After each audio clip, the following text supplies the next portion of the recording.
नमस्कार, बहुत स्वागत आपका। मैं हूं सूर्या त्रिपाठी और आप देख रहे हैं 5 की पड़ताल। खास पेशकश कश्मीर पर पाक साफ। दरअसल जम्मू कश्मीर में पड़ रही ठंड के बीच चुनावी गर्मी ने पारा बढ़ा दिया है। आगामी विधानसभा चुनाव में जम्मू कश्मीर का विशेष दर्जा समाप्त होने के बाद क्षेत्र में राजनीतिक बदलाव की पहली बड़ी परीक्षा होगी। पहले चरण के मतदान से पहले सेनाएं तैयार है, तो दूसरे तरफ कांग्रेस और नेशनल कॉन्फ्रेंस, जिनकी बहुत ज्यादा जोर शोर के साथ चर्चा हो रही है, एक साथ मिलकर चुनावी बैतरणी पार करेंगे। जम्मू कश्मीर में देश के 3 बड़े राष्ट्रीय राजनीतिक दल, जिनमें कांग्रेस, बीजेपी और बीएसपी के अलावा यहां की राजनीति में अपना खासा दखल रखने वाली national conference, PDP, Jammu Kashmir और पीपुल्स कॉन्फ्रेंस भी शामिल है, जो सत्ता तक पहुंचने के लिए पूरी शिद्दत से जुट चुकी है। एक दिन पहले जम्मू में केंद्रीय गृह मंत्री अमित शाह की मौजूदगी में बीजेपी का मैनिफेस्टो, जिसे भारतीय जनता पार्टी ने संकल्प पत्र नाम दिया है, आज उन्होंने जम्मू के पलौरा में रैली को संबोधित भी किया। और चुनावी महाभारत में न सिर्फ राहुल गांधी, नेशनल कॉन्फ्रेंस, बल्कि विपक्षियों पर एक से बढ़कर एक बाण छोड़े, बल्कि आतंकवाद के मुद्दे पर भी पड़ोसी देश यानी कि पाकिस्तान को भी सीधे सीधे चुनौती दे डाली। अमित शाह के बयान के साथ जम्मू कश्मीर के सियासी समीकरण पर चर्चा करेंगे। पहले रिपोर्ट, फिर चर्चा।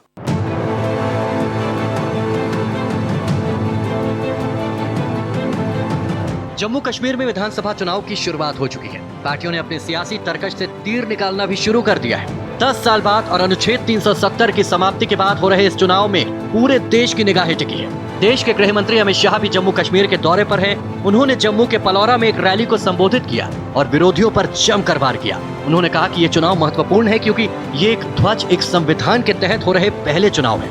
एनसी, कांग्रेस और पीडीपी जम्मू कश्मीर को आतंकवाद की आग में धकेलना चाहते हैं।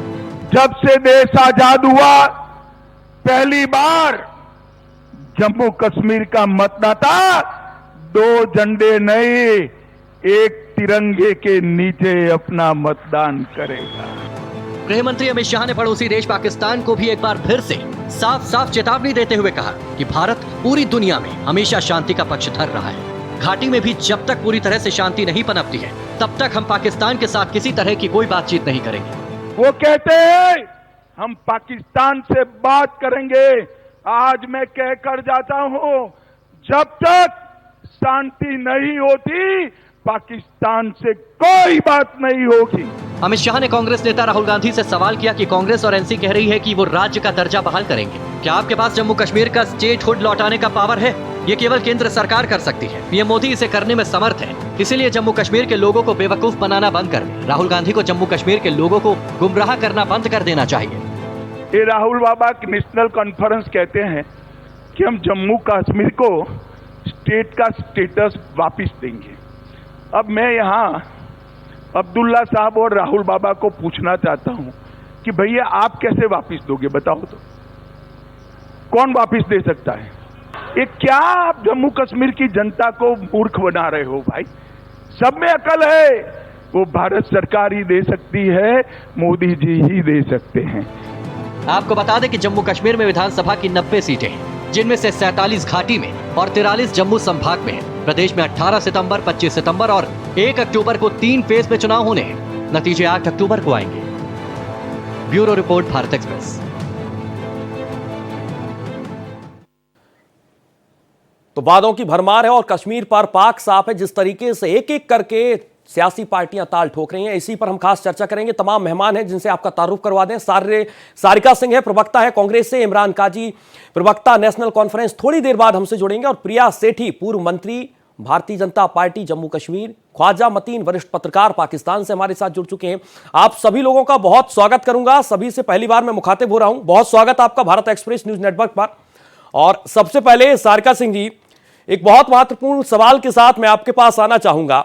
भारतीय जनता पार्टी ने ऐलान कर दिया किस विजन के साथ, किस एजेंडे के साथ वो चुनावी मैदान में है। सवाल आप लोगों से सीधा है, एक ध्वज एक विजन के साथ पहली बार चुनाव हो रहा है, परेशानी कहां है? देश के गृह मंत्री सीधे तौर पर आपसे आज सवाल पूछ रहे हैं।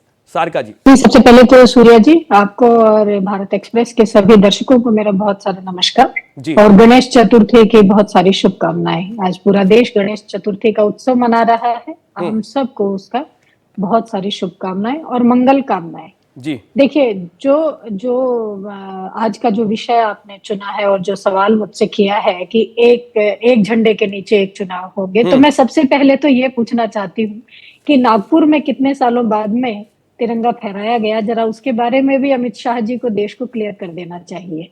आजादी के कितने साल बाद तक नागपुर के अंदर आरएसएस के हेडक्वार्टर पर तिरंगा नहीं फहराया गया, उसके पीछे क्या उनकी मंशा थी, क्या उनकी सोच थी? जरा जब वो बात करें झंडे की, तिरंगे की, तो कृपया उनको ये चीज देश के सामने क्लियर करनी चाहिए। अब जहां जाकर के जब उनका धरातल जो धरातल स्तर पर बीजेपी का जो लोगों के अंदर जो मोह प्रेम जो उन्होंने झूठे वादे करके 2014 से बनाया था, लगातार आप देख रहे हो कि वो पूरे देश के अंदर उनका है जो वो प्रेम जो है वो दरकता जा रहा है, लोगों में उनकी सच्चाई सामने आती जा रही है। और वो धीरे धीरे कहीं ना कहीं उनके सारे चुनावी भाषणों में या उनकी जो बॉडी लैंग्वेज है उससे ये झलकने लग गया है कि वो हड़बड़ाहट में है और कुछ भी बोले जा रहे हैं जी। आज का अगर आप अमित शाह जी गृह मंत्री हैं, उनका भाषण अगर आप कश्मीर में जो उन्होंने दिया उसको सुने तो आपको बड़े आश्चर्य सा लगेगा कि किस तरीके की बातें वो वहां पर कह के आए हैं। बताइए ना, आपको कौन सी बातें बेहतर नहीं लगी? आप वो बातें बताइए जो बेहतर नहीं लगी। एक झंडे के नीचे पहली बार ये चुनाव होगा और राहुल बाबा के पास में और फारूक अब्दुल्ला जी के पास में इस तरीके का आप नहीं मानती है कि एक झंडे के नीचे पहली बार चुनाव हो रहा है कि वो स्टेटहुड उसको कर दे? तो मैं ये कहती हूँ कि ये जो उनकी बॉडी लैंग्वेज है उससे ये झलकता है कि उनके अंदर जो अहंकार और लोगों को मूर्ख बनाने की प्रवृत्ति है वो कहीं भी अभी तक गई नहीं है। आप ये बताइए कि जब आज जो लगातार जो एग्जिट पोल आ रहे हैं, जो जिस तरीके की देश के अंदर एक लहर चल रही है, उससे आप ये मानेंगे कि जम्मू कश्मीर के अंदर जो इंडिया अलायंस जो है वो सरकार बनाने जा रही है, ये क्लियर कट है। चाहे हरियाणा ले लीजिए, चाहे वो जम्मू कश्मीर ले लीजिए और चाहे महाराष्ट्र ले लीजिए। तो जब हम बात करते हैं स्टेटहुड की, धारा 370 की, धारा 370 हटा करके आपने पूरे देश के अंदर किस तरीके का एक माहौल पैदा किया था, मैं ये पूछना चाहती हूँ कि उसको हटाने के बाद में आज इतने साल हो गए हैं, तो जम्मू कश्मीर के अंदर जो लगातार आतंकी हमले हैं, जो लगातार हमारे सेना के जवान आप देखेंगे कि जिनकी शहादत हो रही है, तो उसमें कितना परिवर्तन आया है। मैं अमित शाह जी से मैं ये पूछना चाहती हूँ कि जो धारा 370 हटा करके पूरे देश में जो ढिंढोरा आप पीट रहे हैं कि हमने जम्मू कश्मीर के लोगों के जीवन में अमूलचूल परिवर्तन कर दिया, मैं वही पूछना चाहती हूँ कि कितने बच्चों को वहां रोजगार मिला है, क्या वहां महंगाई की हालत है? प्रिया सेठी जी से मैं इसका जवाब लूंगा। आप बने रहिए, एक बार फिर से मैं आपके पास लौटूंगा सारका जी। प्रिया सेठी जी, बहुत स्वागत आपका। कैसा लग रहा है भारतीय जनता पार्टी का संकल्प पत्र देखकर? क्योंकि जब ऐलान होता है तो हर कार्यकर्ता तक आपका एक घोषणा पत्र पहुंचेगा। सीधे तौर पर सवाल यहां पर सारका जी कर रही हैं कि आप लोग ढिंडोरा पीट रहे हैं, तमाशा बना रहे हैं कश्मीर को, और जिन मुद्दों पर चुनाव लड़ना चाहिए वो मुद्दे नहीं है। प्रिया जी, बिल्कुल गलत और बिल्कुल मैं इनकी बात से बिल्कुल सहमत नहीं हूँ। भारतीय जनता पार्टी ने इन 5 सालों के अंदर मूलतः जम्मू कश्मीर के अंदर सबसे बड़ी जो जीवन शैली है वो उसको चेंज किया है। आपने देखा है पत्थरबाजी से हटकर जो है आज वहां पे अमन है, शांति है। आपने कहीं भी यहाँ नहीं देखा कि करोड़ों का जो बंद से नुकसान होता था आम ट्रेडर्स का, वो भी कहीं ना कहीं खत्म हुआ है। आपने देखा है कि इन 5 सालों के अंदर 2000 एब्रोगेशन ऑफ 370 के बाद अमन, शांति और विकास का एक नया जो प्रावधान है वो शुरू हुआ है। कल का जो मैनिफेस्टो है वो कहीं ना कहीं इतना समावेशी है, इतना कहते हैं कि मन की बात का है। कहीं ना कहीं जो यहाँ पर उपेक्षा की जा रही थी, हमने हर समाज के हर व्यक्ति के साथ हमने मैनिफेस्टो की एक पूरी टीम बनाकर जो है लोगों से बातचीत करके उनकी मन की बात जो है कही है। बुजुर्ग महिलाओं के लिए, जो सीनियर महिलाएं हैं उनके लिए 18,000 साल का देना, पेंशन कांग्रेस के समय पर 200 रुपया पेंशन होती थी, वहां बढ़ाकर 2014 के अंदर हमने 1,000 रुपया की, और आज हमारी सरकार आएगी तो उसके अंदर 3,000 रुपया पेंशन होगी। बिजली के बिलों को कहीं ना कहीं देखा जाएगा। आपने देखा है कि किस तरह से पूरा का पूरा समावेशी एक जो है घोषणा पत्र, हमारा संकल्प पत्र जो है वो आम जनता के लिए, आम विकास के लिए जो तमाम दल हैं उनका साफ तौर पर इस बात पर फोकस है कि आपने कश्मीरियत को खत्म कर दिया। कश्मीरियत के नाम पर जिस तरीके से जम्मू कश्मीर के लोग चुनाव चाहते थे वो चुनाव आप लोग नहीं लड़ रहे हैं। आप लोग एक अलग तरीके से मैनिफेस्टो जारी कर रहे हैं और वो कश्मीरियत को मंजूर नहीं है। प्रिया जी, कैसे, किस तरह का कश्मीर? मैं नहीं कह रहा हूं, यहाँ पर कांग्रेस की जो प्रवक्ता है सारका जी, ये कश्मीरी वहां पर आतंकवादी घटनाएं ज्यादा हूं ऐसा कश्मीरी चाहते थे, कश्मीरियत चाहते थे। वहां पर जो है हर दिन हड़ताल हो, हर दिन वो हो, एक भी आपका तिरंगा उस में फहराया ना जाए, इस तरह की बात करते हैं। ये कांग्रेस के लोगों ने तो पूरा अमली जामा एनसी का मैनिफेस्टो को पूरा पहले एनसी का मैनिफेस्टो आता है, उसके बाद कांग्रेस का समर्थन आता है। क्या ये उनकी वो सारी बातों पर समर्थन देते हैं? ठीक है। क्या वो ये कहते हैं कि 370 को बहाल किया जाएगा? क्या जिस 370 के ऊपर सुप्रीम कोर्ट ने अपना वर्डिक्ट दे दिया है, उन्होंने कहा है कि इसके ऊपर बहुत अच्छे से जो है पार्लियामेंट के थ्रू जो है कॉन्स्टिट्यूशनल तरीके से जो है इसके ऊपर काम हुआ है, क्या ये उसको चैलेंज करते हैं? ठीक है, ख्वाजा मतीन जी का मैं रुख करूंगा, लंबे समय से इंतजार कर रहे हैं। और ख्वाजा मतीन जी, गृह मंत्री अमित शाह का आपने संबोधन सुना आज, बिल्कुल बातचीत नहीं होगी आप लोगों के साथ, पाकिस्तान के साथ, जब तक शांति जैसी स्थिति बहाल नहीं हो जाती, जब तक भारतीय जनता पार्टी को ये नहीं लगता कि स्थिति बहुत तरीके से बेहतर हो रही है। ख्वाजा साहब जी, जब से भारतीय जनता पार्टी की हुकूमत आई है, इनका मौकफ यही रहा है कि हम पाकिस्तान से बात नहीं करेंगे। तो ये तो उनका दरीना मौकफ है, पुराना मौकफ है, तो इस बात पर वो अभी तक डटे हुए हैं जी। जहां तक तनाज़ा कश्मीर का ताल्लुक है, तो जब तक आप 3 स्टेक होल्डर हैं इसके, भारत, पाकिस्तान और कश्मीरी, जब तक ये तीनों मिलकर नहीं बैठेंगे तो इस तनाज़े का हल निकलना मेरे ख्याल में मुमकिन नहीं है। अब क्योंकि अमित शाह वो एक सख्त गिर जमात की नुमाइंदगी करते हैं और उनका एक सख्त मौकफ है, लेकिन दूसरी तरफ जो राहुल गांधी हैं उन्होंने कहा है कि हमें बात करनी है उनसे, और बात नहीं करेंगे तो मामला फिर कैसे आगे बढ़ेगा। इस तरह का डेमोक्रेटिक जितने भी कंट्रीज हैं वो एक दूसरे से बातचीत करते रहते हैं। पाकिस्तान, भारत तो फिर भी हमसाया ममालिक हैं, नेबर हैं, इनको नहीं बात करनी तो फिर किसको बात करनी होगी? ये मिल बैठकर बात करेंगे ताकि 77 साल, 77 ईयर हो गए हैं इस तनाज़ा कश्मीर को, और वहां के लोग जो हैं मकबूजा कश्मीर के हों, आज़ाद कश्मीर के हों, ये लोग सफर कर रहे हैं।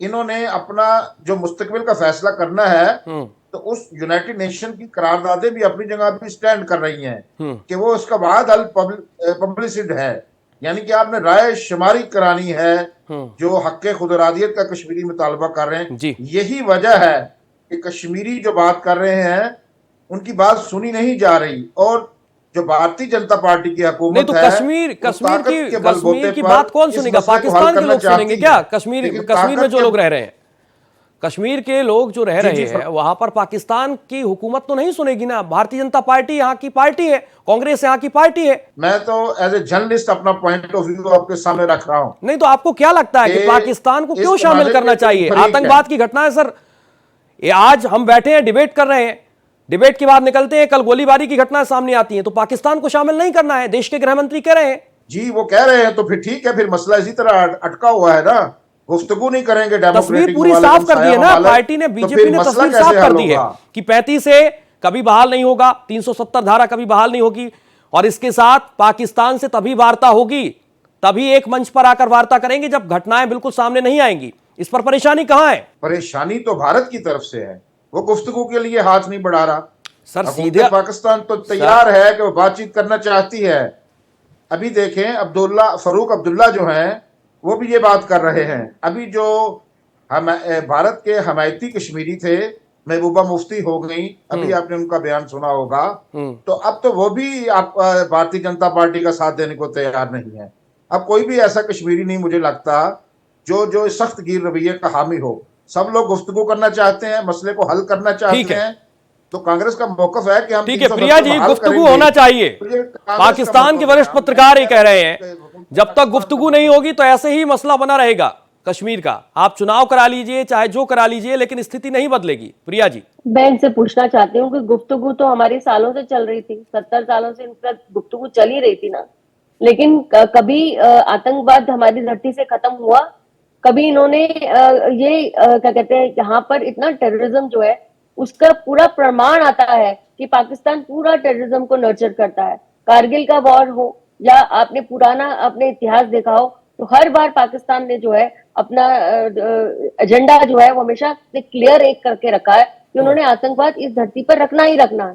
तो इसको अगर जब तक अमित शाह जी ने बिल्कुल सही बोला है कि हम पहली बार जो है इलेक्शन जो है एक ध्वज के नीचे लड़ रहे हैं और उस ध्वज का है, और जब तक पाकिस्तान से आतंकवादी घटनाएं खत्म नहीं होंगी अभी आपने देखा है पुराने आंकड़े जो अभी जो आंकड़े आए हैं पैरामिलिट्री वगैरह फोर्सेस वगैरह के, कितना ज्यादा उन्होंने ड्रग्स को यहाँ पर पकड़ा है, जिसके ऊपर पाकिस्तान का लोगोज लगे हुए हैं, जिसके ऊपर पाकिस्तान, यानी कि हमारी नस्लों को खत्म करने के लिए पाकिस्तान जिम्मेदार है, हमारे यहाँ पर आतंकवाद को चलाने के लिए पाकिस्तान जिम्मेदार है। किस पाकिस्तान से हमें बात करनी चाहिए? सारका जी, क्या आप इस बात पर पूरे ऐसे पाकिस्तान से बात करनी चाहिए?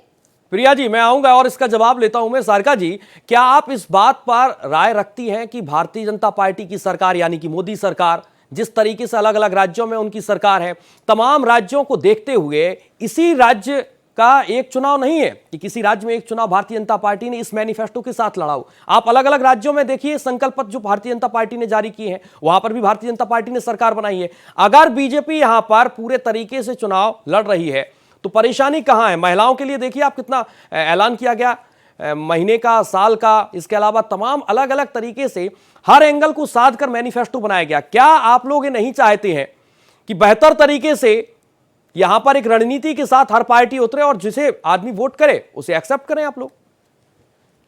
सूर्या जी, बिल्कुल आप सही कह रहे हैं। मैं आपकी इस बात से पूरा इत्तेफाक रखती हूँ कि इस देश के जो भी स्टेट्स हैं वो इस देश का एक बहुत अहम हिस्सा हैं और वो सब मिलकर के ही इस भारत देश को बनाते हैं जी। मुझे कांग्रेस पार्टी को इस बात से तकलीफ नहीं है। कांग्रेस पार्टी को तकलीफ इस बात से है कि किस तरीके से ये किस स्टेट में जाकर के, जहां इनको जब जिस परिस्थिति से फायदा लेना होता है, ये सिर्फ उस तरीके की बातें वहां पर करते हैं। मैं ये पूछना चाहती हूँ कि एक झंडे के नीचे और ये सब बातें आज ये कह रहे हैं, मैनिफेस्टो यहाँ इन्होंने रिलीज किया है।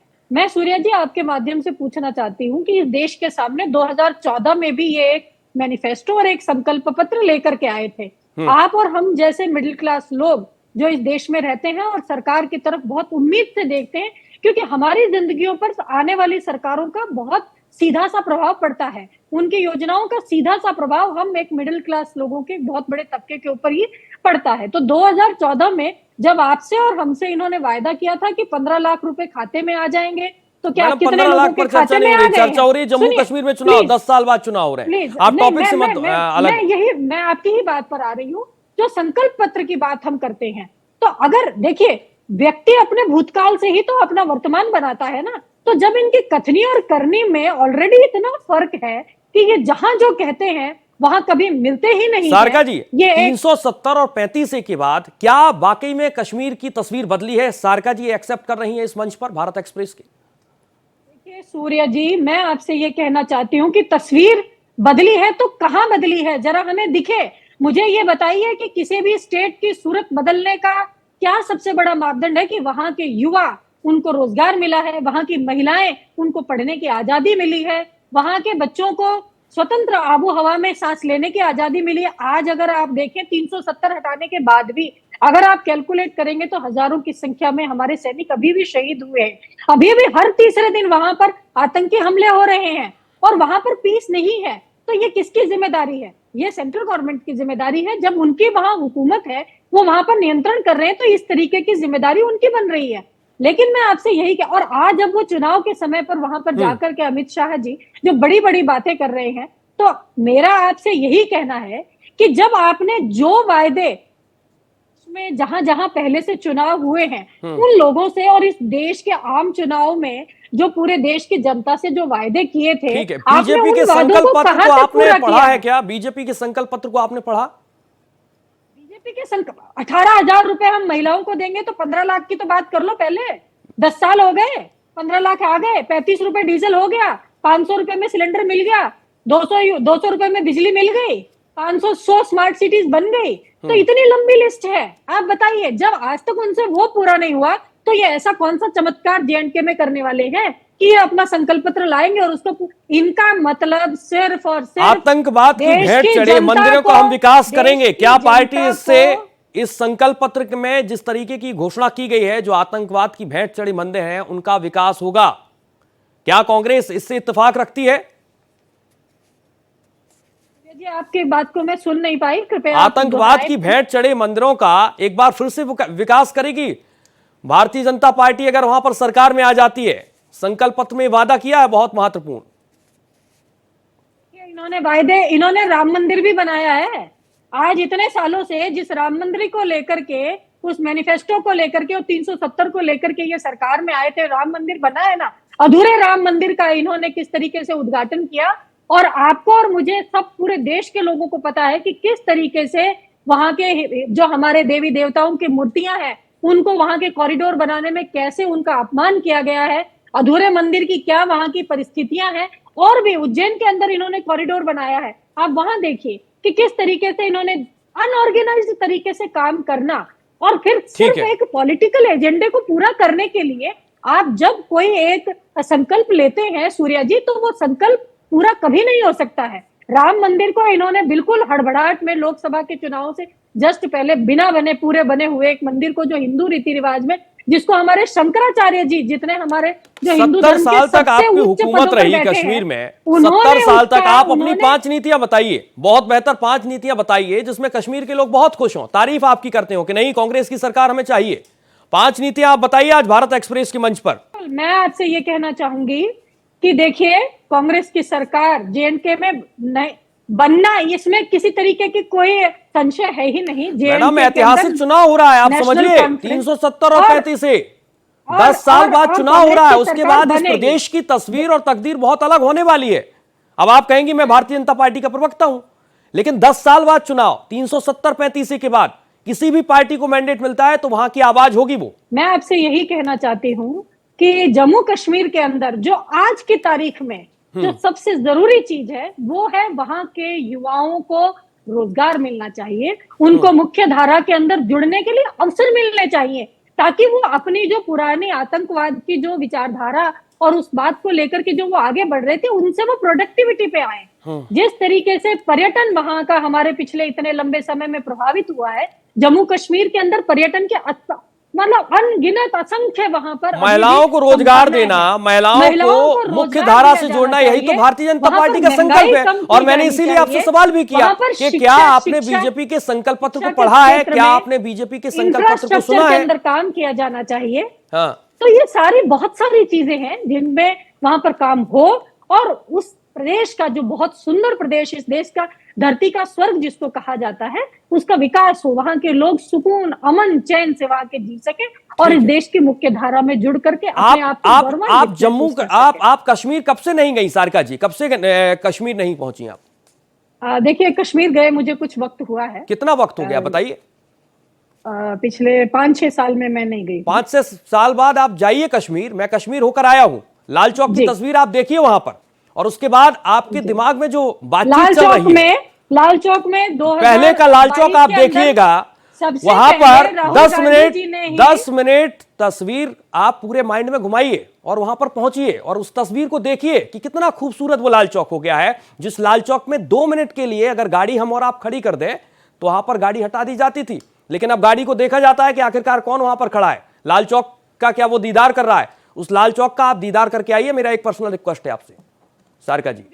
सूर्या जी, जो आप कह रहे हैं उस बात से मैं इत्तेफाक रखती हूँ कि कानून, लेकिन देखिए कि वो व्यवस्था आपने बोला 2022 के अंदर जब हमारी भारत जोड़ो यात्रा राहुल गांधी जी ने कन्याकुमारी से लेकर कश्मीर में खत्म करी, और वहां पर मैं आपको यहाँ पर रोकना चाहूंगा, मैं आपको यहाँ पर रोकना चाहूंगा। पाकिस्तान से लगातार हमारे साथ मेहमान है वरिष्ठ पत्रकार ख्वाजा मतीन जी।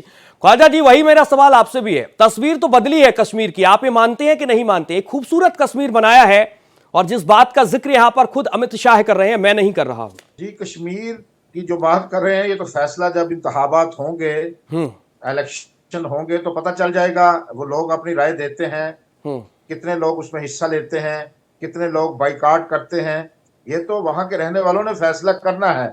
लेकिन हमें ये नजर आया 5 अगस्त 2019 के बाद कि वहां के हालात मजीद खराब नजर आए हमें, कि वहां जिस तरह अमन होना चाहिए था वो नहीं हो सका। जो भारतीय जनता पार्टी करना चाहती थी वहां वो नहीं कर पाई, क्योंकि जो हामी भी थे भारत के कश्मीरी, जो महबूबा मुफ्ती जैसे लोग और बाकी लोग, वो भी नाराज हो गए हैं जब दफा 370 खत्म किया आपने और 35A को अपने आइन से हटाया, तो कश्मीरी इस हवाले से सख्त नाराज हैं। अगर वो नाराज ना होते तो आपने अपनी लोकसभा के इंतखाबात में देखा है कि जब एक जेल से बैठा शख्स इलेक्शन जीत गया और वहां बुरी तरह शिकस्त हुई है और भारतीय जनता पार्टी एक भी उम्मीदवार कश्मीर से खड़ा नहीं कर सकती। ठीक है, आपके अलग तर्क है, लेकिन इन तर्कों से जो आप लगातार तर्क दे रहे हैं, कश्मीर के लोग कितना इत्तेफाक रखने के लिए रखेंगे, इसके लिए अभी इंतजार करना होगा। डॉक्टर संजय जी, बहुत स्वागत करूंगा आपका भारत एक्सप्रेस न्यूज नेटवर्क पर। पहला सवाल मैं आपसे ही लूंगा, जिस तरीके से इस पूरे के पूरे मैनिफेस्टो को आपने देखा, अमित शाह का जो बयान सामने आए हैं कि 3 बहुत बड़े चेहरे हैं, गांधी, अब्दुल्ला और मुफ्ती, आतंकवाद की आग में ढकेलना चाहते हैं कश्मीर को एक बार फिर से, और कंफ्यूज में आप लोग बिल्कुल मत हो। कश्मीर के लोगों से ये अपील की है अमित शाह ने। स्वाभाविक है कि जब तक जिस राज्य में शांति नहीं होगी जी, उस राज्य की बेहतरी और विकास की कल्पना भी नहीं की जा सकती है। अब वो उसके वाहक हैं नहीं हैं, वो उसके सुर में सुर मिलाते हैं नहीं मिलाते हैं, वो तो बतौर गृह मंत्री के तौर पर वो बेहतर बता सकते। लेकिन वो मुल्क जो है, इसमें तो कोई राज्य है तो एक उम्मीद तो की ही जा सकती है ना कि पहले तो वहां अमन और शांति कायम हो। योजनाएं तो बाद में आकार लेंगी, लेकिन इस सच्चाई को भी स्वीकार करना होगा कि जम्मू कश्मीर बदला है और वो बदलाव देखा जा सकता है। अभी जो आप बता रहे थे वो बदलाव देखा जा सकता है। अगर 58,477 करोड़ की राशि केंद्र ने जम्मू कश्मीर के लिए जारी की, 53 योजनाओं का प्रारूप रखा गया, 29 योजनाएं पूरी हो चुकी जी। वहां की सड़क, वहां बिजली, वहां पानी की व्यवस्था, वहां की यूनिवर्सिटी, वहां का इंजीनियरिंग कॉलेज, खास करके IIT, वहां का मैनेजमेंट इंस्टीट्यूट में बच्चे जिस तरह से पढ़ रहे हैं जी। अब एक महिलाओं में भी जो जागृति आई है, वो कहीं ना कहीं से वो बदलते हुए जम्मू कश्मीर का रिफ्लेक्शन तो है। ठीक है। और उस रिफ्लेक्शन में अगर कोई चाहेगा कि हम बाधित करें, तो शायद वो जम्मू कश्मीर के लोग भी इसको पसंद नहीं करेंगे जी। लोकतंत्र में आजादी है, पूरी स्वतंत्रता है। आप किस पार्टी के पक्ष में हैं, किस पार्टी पर आपको ज्यादा भरोसा है, कहाँ लगता है कि वो जम्मू कश्मीर की बेहतरी के लिए बेहतर काम करेंगे, यही तो लोकतंत्र इजाजत देती है कि आप तय कीजिए आपका प्रतिनिधि कौन होगा। वो प्रतिनिधि मिल करके किस पार्टी की सरकार बनेगी, ये तय करने का अधिकार आपको है। और इलेक्शन कमीशन ने आपको मौका दिया है कि चुनाव में जम्मू कश्मीर को वो ये किए हैं। लेकिन जो जम्मू कश्मीर में जो बदलाव हुआ है, ये बदलाव दिखता है, और ये बदलाव जम्मू कश्मीर से तो लोग छोड़ रहे थे, निकल रहे थे, बाहर निकल रहे थे। नौजवानों के सामने, युवाओं के सामने कोई भविष्य नहीं। जो आप ये लगातार बात कर रहे हैं, उसमें मैं एक और ऐड आपकी मैं करना चाहूंगा। यहाँ पर पाकिस्तान एक अलग राग उसका रहता है कि हमें शामिल करिए, आप चर्चा करिए, अलगाववादियों के साथ चर्चा करिए। ये क्या है, चुनाव में चर्चा, पाकिस्तान की यहाँ पर सहभागिता, अलगाववादियों की सहभागिता कश्मीर पर। अभी हमारे साथ वरिष्ठ पत्रकार जुड़े हुए हैं, लगातार इस बात का वो भी जिक्र कर रहे हैं, और वो बार बार इस मंच पर कह रहे हैं भारत एक्सप्रेस के कि अगर समाधान चाहिए कश्मीर का पूरे तरीके से, तो आप पहले नंबर चर्चा में हमें शामिल करें। जबकि अमित शाह ने इस बात पर साफ तौर पर इनकार कर दिया है कि चर्चा तो पॉसिबल ही नहीं है किसी भी कीमत पर। नहीं, देखिए, अमित शाह बतौर भारत के गृह मंत्री हैं, लेकिन मैं डायलॉग के पक्ष में रहा हूं। डायलॉग होनी चाहिए। पाकिस्तान हमारा पड़ोसी देश है, और अगर लगता है कि पाकिस्तान से बात करने की जरूरत है, पाकिस्तान की बातों को सुनने की जरूरत है, बिल्कुल बात करेंगे। डायलॉग तो कभी नहीं बंद होनी चाहिए, डायलॉग तो होनी ही चाहिए। और शांति के लिए ही, अगर जम्मू कश्मीर आपका अभिन्न अंग है, लेकिन शांति के लिए ही हम पड़ोसी नहीं बदल सकते हैं। और पाकिस्तान तो हमारे देश का ही हिस्सा है, हमारा देश का ही पार्ट है, तो क्यों नहीं बात करेंगे? बात तो करेंगे। लेकिन पार्टी का क्या स्टैंड है, अमित शाह जी का स्टैंड क्या है, वो उनका स्टैंड है। लेकिन मैं कहता हूं कि डायलॉग होनी चाहिए, लेकिन जम्मू कश्मीर के बदलाव को भी स्वीकार करनी चाहिए। वो युवा, वो नौजवान जो भविष्य के प्रति आशंकित थे, वो बदलता हुआ जम्मू कश्मीर में जो पीढ़ी बड़ी हो रही है, जो युवाओं को रोजगार मिल रहा है, 30,000 युवाओं को तो नौकरी मिली है वहां, इस आंकड़े को भी झुठलाया नहीं जा सकता। ठीक है, मैं इसको बेहतर तरीके से वरिष्ठ पत्रकार पाकिस्तान के पास जाना चाहूंगा। ख्वाजा मतीन जी, क्या एक खूबसूरत कश्मीर हो रहा है, रोजगार के अवसर पैदा हो रहे हैं, इसमें परेशानी आप लोगों को नहीं होनी चाहिए? चुनाव हो जाने दीजिए, सरकार नहीं बन जाने दीजिए और उसके बाद बातचीत होगी, जब तक आप लोग शांति में सहयोग करें। जी हजूर, हमें कोई परेशानी नहीं, ठीक है। हम चुनाव तो से इस तो बात आपको पर कोई परेशान है जी कि इंतखाबात अगर हो रहे हैं तो 5 साल बाद क्यों हो रहे हैं? ये पहले होने चाहिए थे। 5 अगस्त 2019 के बाद इंतखाबात ही नहीं हुए। इंतखाबात हो रहे हैं, अच्छी बात है। जिसने लोगों को नौकरियां दी हैं तो उसका फैसला वोटर्स ने करना है, तो वोटर्स फैसला कर देंगे किसने काम किया किसने नहीं काम किया। लेकिन मुझे ये लगता है कि दफा 370 खत्म करने से कश्मीरी भारत सरकार या ऐसे कह लें मोदी सरकार से नला नजर आते हैं। सर, भारत सरकार डिसाइड करेगी ना वहां पर थी, मेरी बात कश्मीर किसका अंग है, भारत का। पाकिस्तान को परेशानी नहीं हो, पाकिस्तान से सिर्फ इस बात पर बात होगी कि आप शांति रखेंगे या नहीं रखेंगे। लगातार जो आतंकवादी घटनाएं हो रही हैं घाटी में, उस पर बैन होना चाहिए। जो इशू है हजूर, कश्मीर का जो इशू है वो उसके 3 फरीक हैं, भारत, पाकिस्तान और कश्मीरी। ये तीनों मिल बैठे हैं कश्मीर के भविष्य के लिए, कश्मीरियों के भविष्य के लिए। और उसको गुफ्तगू जो, जैसे हमारे मोहतरम ने भी बात की है, बड़ी अच्छी गुफ्तगू की है कि हमसाये कभी तब्दील नहीं होते। अगर हमसाये ही आपस में बातचीत नहीं करेंगे। अब जो मोदी सरकार है, जब से मोदी साहब बरसर इक़्तिदार हैं, वो कहते हैं मैंने बातचीत ही नहीं करनी। भी आप कैसे डेमोक्रेट हैं? उनका एक पॉइंट भी उन्होंने जोड़ा है कि शांति होगी, बातचीत हम करेंगे। तो शांति आपकी तरफ से हो नहीं रही है। आप एक सप्ताह की घटनाओं को उठाइए, कितनी घटनाएं घाटी में हुई है। शांति एक उन्होंने बहुत महत्वपूर्ण पॉइंट जोड़ा है कि जब तक शांति नहीं होगी तब तक बातचीत नहीं होगी। कश्मीर के चुनाव से पाकिस्तान का क्या लेना देना सर? ख्वाजा साहब, कश्मीर के लोगों से पाकिस्तान का क्या लेना देना? कश्मीर के हक में बात भारत सरकार करेगी, पाकिस्तान से बात होगी सिर्फ और सिर्फ आतंकवाद पर। पाकिस्तान ने आपको इंतखाबात कराने से रोका है? पाकिस्तान ने तो कुछ भी नहीं कहा। ये तो अमित शाह ने फरमान जारी किया है कि हम बातचीत नहीं करेंगे। तो बातचीत तो आप 10 साल से नहीं कर रहे, तो पाकिस्तान का क्या बिगड़ गया है? कश्मीरियों के भविष्य के लिए भारत को पाकिस्तान से बात करना होगी। ठीक है सारिका जी, क्या इस बात से आप इत्तेफाक रखती हैं? ख्वाजा साहब जिस बात का जिक्र कर रहे हैं, कश्मीरियत के हक में अगर बातचीत होनी है तो पाकिस्तान को पहले एक टेबल पर आप लाइए। इस बात का क्या आप समर्थन करती हैं सारिका जी? सूर्या जी, 2014 में जब से बीजेपी की सरकार आई है, मोदी सरकार हम कहें, जब से इस देश में आई है, तो आप हमारे चारों तरफ के जितने भी दोस्त हैं, जो हमारे मित्र थे, पड़ोसी थे, उनके साथ में हमारी क्या विदेश नीति और आज उनके साथ में हमारे किस तरीके के संबंध हैं, ये आपके और मुझसे कुछ छुपा हुआ नहीं है। मैडम, पुलवामा से लेकर कितनी घटनाएं हम देख चुके, आप देखिए, और उसके बाद वार्ता के लिए आप बातचीत कर रही हैं।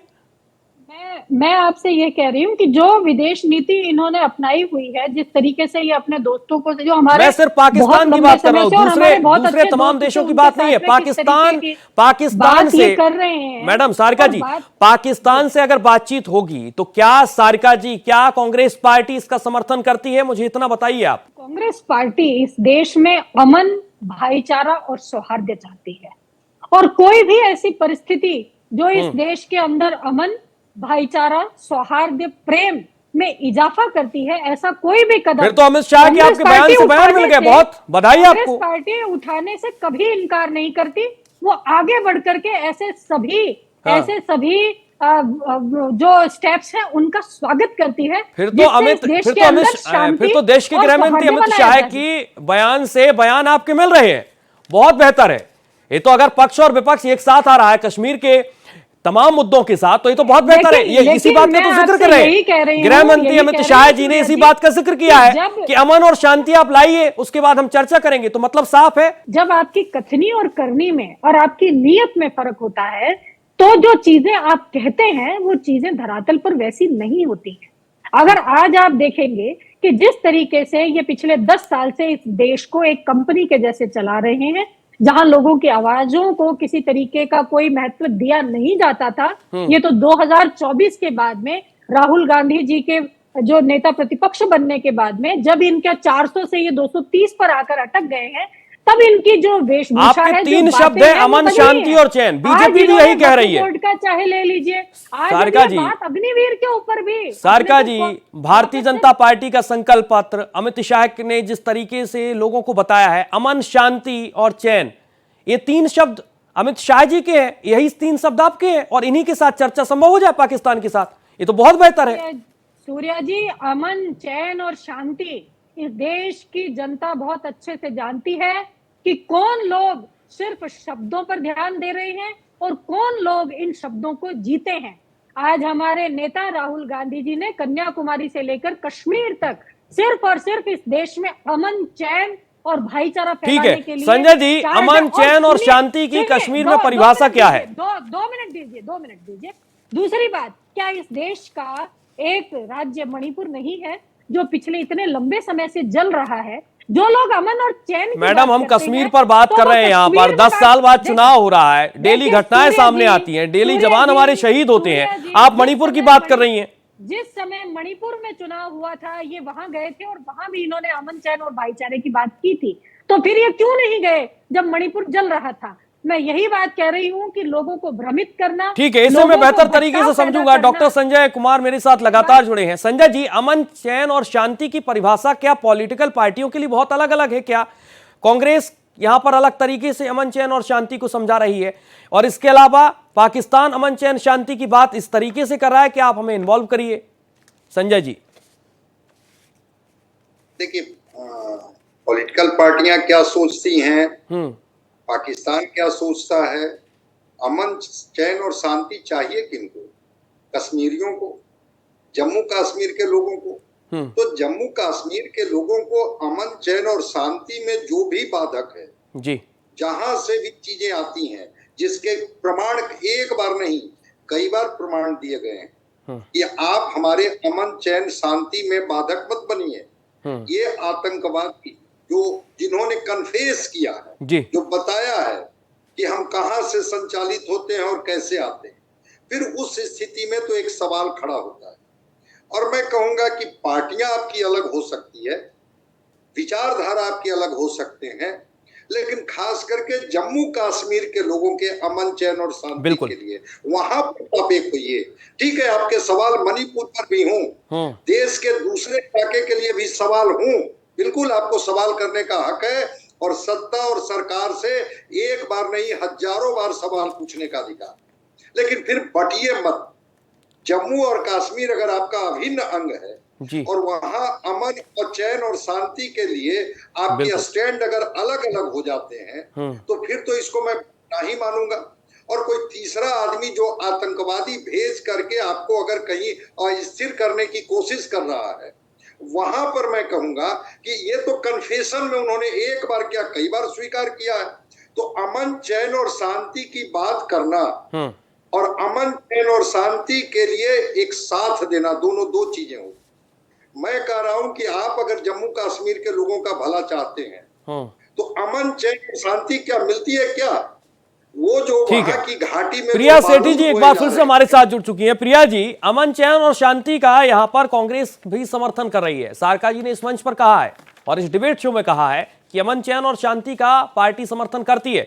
तो ये तो बहुत बेहतर है, आपके साथ सुर में सुर मिला रही है अब तो कांग्रेस। बिल्कुल सुर में सुर में मिला रही है। और मैंने जब इनका पीछे संज्ञान सुना तो कांग्रेस तो ये भी कह रही है कि अयोध्या का आपने मंदिर बनाया, आपने चाहे हमने जल्दी उसका इनावरण कर दिया, उसका कर दिया, आपने कहा कि कॉरिडोर बनाया, जम्मू कश्मीर के अंदर शांति की बहाली 5 साल से आप देख रहे हो, एक भी बंद की घटना हमने नहीं देखी, बच्चे आराम से स्कूल जाते हैं, वहां पर कभी भी बंद का ऐसा कुछ इन 5 सालों में नहीं हुआ। तो ये क्या संदेश देता है? ये संदेश देता है कि वहां पर अमन है, शांति है, और अब जो नेक्स्ट फेज है जहां पर अमन और शांति हो, उसके बाद ही डेवलपमेंट का आगाज होता है। उसके बाद ही आपने देखा है कि कितने लोकसभा के इलेक्शंस के अंदर इस तादाद के अंदर जो है लोगों ने बाहर आकर अपने मत का प्रयोग किया। कौन सी पार्टी को किया, कौन सी को नहीं, ये अलग बात है, लेकिन उन्होंने अपने मत का प्रयोग किया।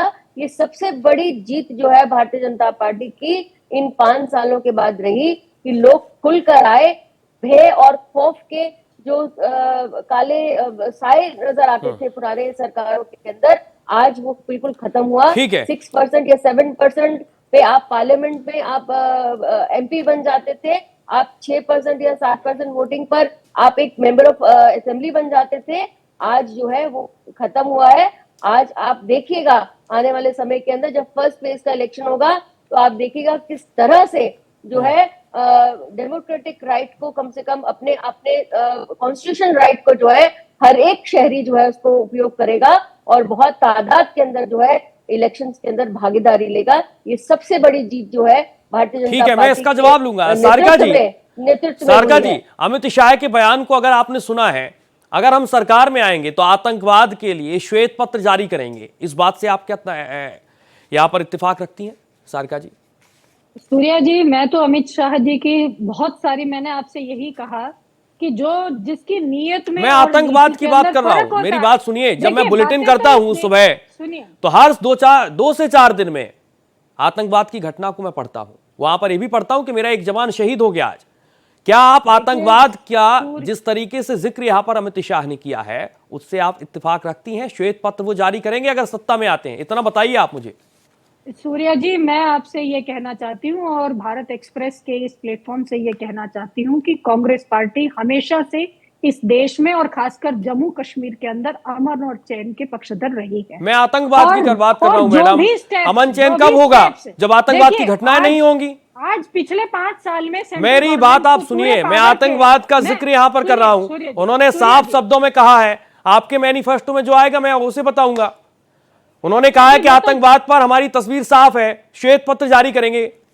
अब आप बताइए, इससे इत्तेफाक है आपके नहीं है? निश्चित रूप से विधानसभा चुनाव के बाद में जम्मू एंड कश्मीर के अंदर इंडिया गठबंधन की सरकार बनेगी और हम लोग आतंकवाद रोकने के लिए, आतंकवाद को जड़ से खत्म करने के लिए और जम्मू कश्मीर तो आप समर्थन कर रही है ना? के लिए आप अमित शाह के बयान का समर्थन कर रही हैं? जो भी हम हमारे संकल्प पत्र में, जो कांग्रेस का घोषणा पत्र के अंदर है, इंडिया गठबंधन का जो घोषणा पत्र तो में यही बात तो यहाँ पर हम जम्मू कश्मीर की जनता के साथ करेंगे, हम उनको शब्द उनको पूरा करेंगे। ठीक है, एक बात का और जवाब दीजिए। गांधी, अब्दुल्ला और मुफ्ती, ये 3 लोग आतंकवाद को आग में ढकेलना चाहते हैं। एक बार फिर से इस बयान को सुना आपने सारिका जी?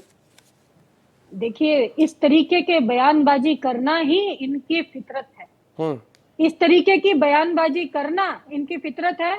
जो आपने आज का सबसे बड़ा पहला मुद्दा उठाया था कि एक झंडा एक संविधान, मैं वापस उसी मुद्दे पे आती हूँ कि एक झंडा और एक संविधान की बात करने वाले 4-5 महीने पहले तो संविधान बदलने की बात करते थे।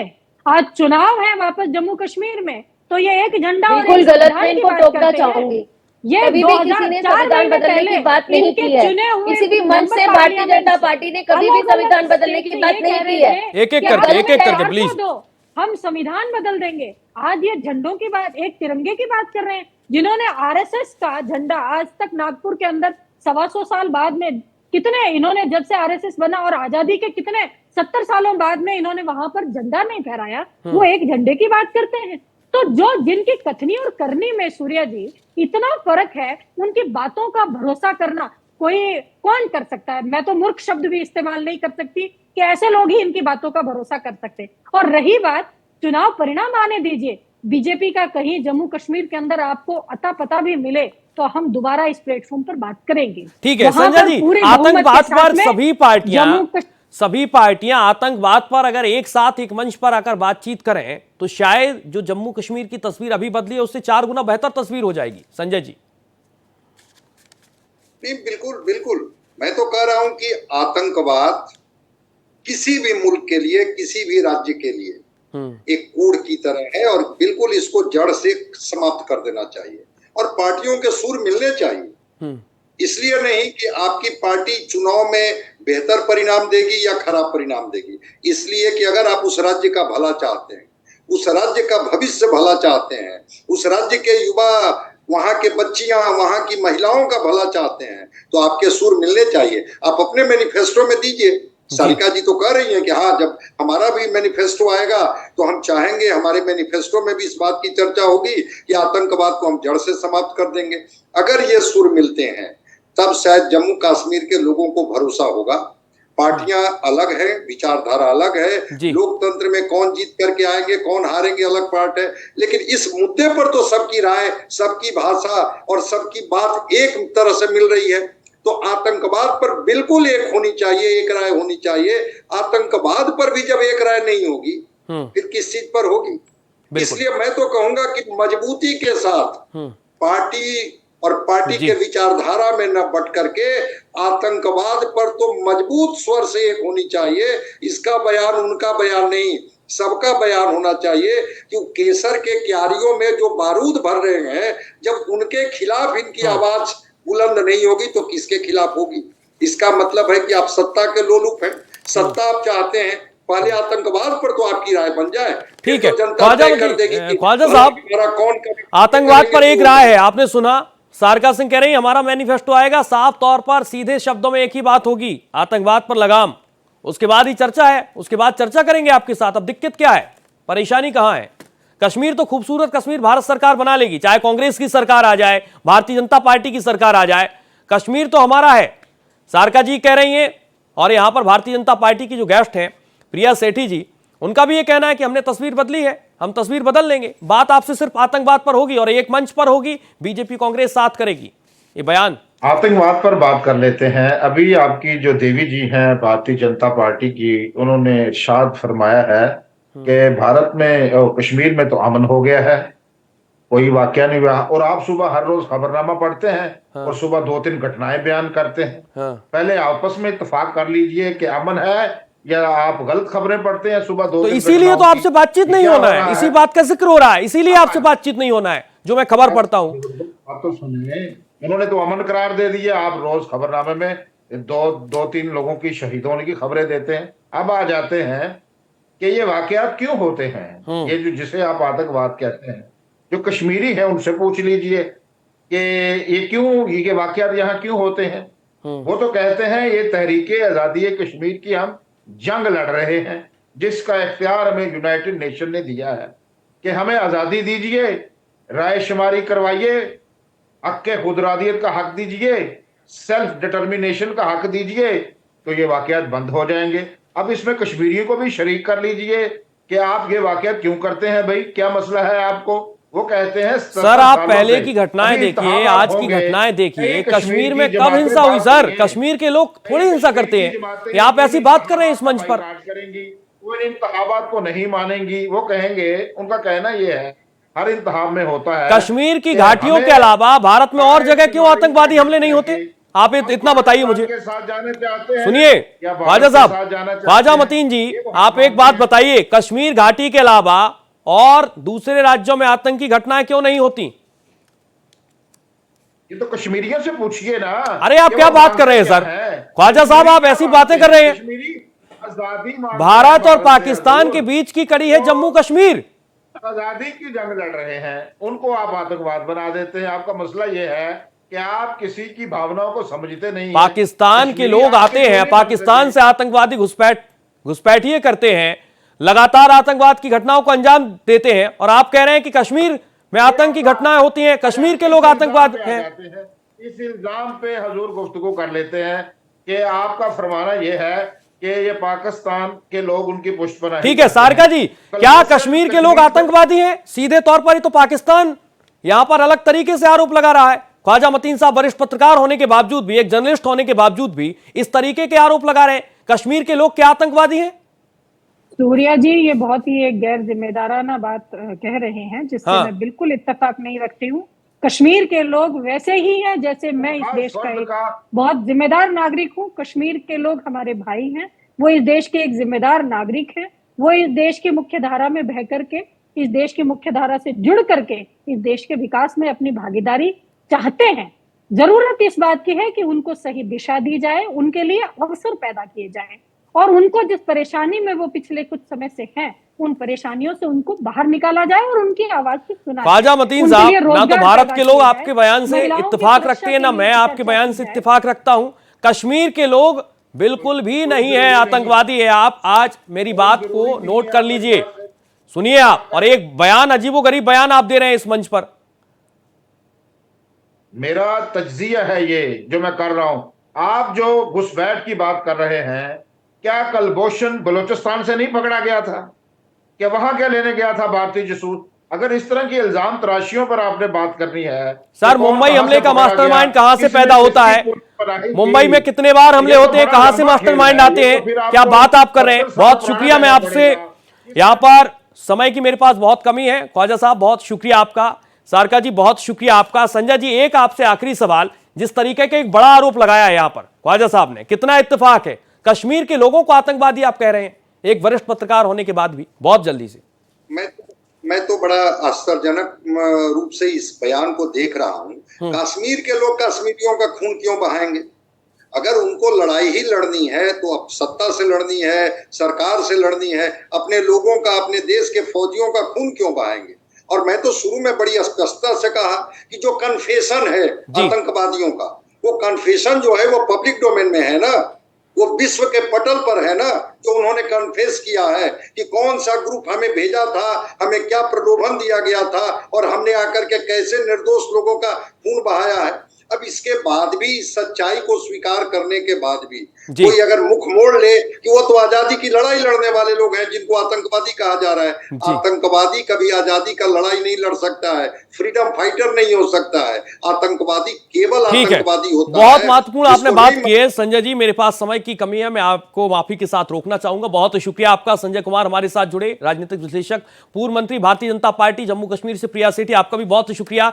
सारका सिंह कांग्रेस से प्रवक्ता है, जिन्होंने एक बहुत महत्वपूर्ण बयान दिया है भारत एक्सप्रेस के मंच पर कि अमन शांति हमारे मैनिफेस्टो में होगा, और इसी के साथ यहां पर कांग्रेस चुनावी मैदान में होगी। बहुत शुक्रिया आपका ख्वाजा साहब, आपका भी। लेकिन सबसे बड़ा सवाल यही है कि जिस तरीके से तमाम वादे और दावे किए जा रहे हैं कश्मीर में, उन दावे और वादों के बीच आखिरकार कश्मीर के लोगों का दिल और दिमाग कहां धड़कता है?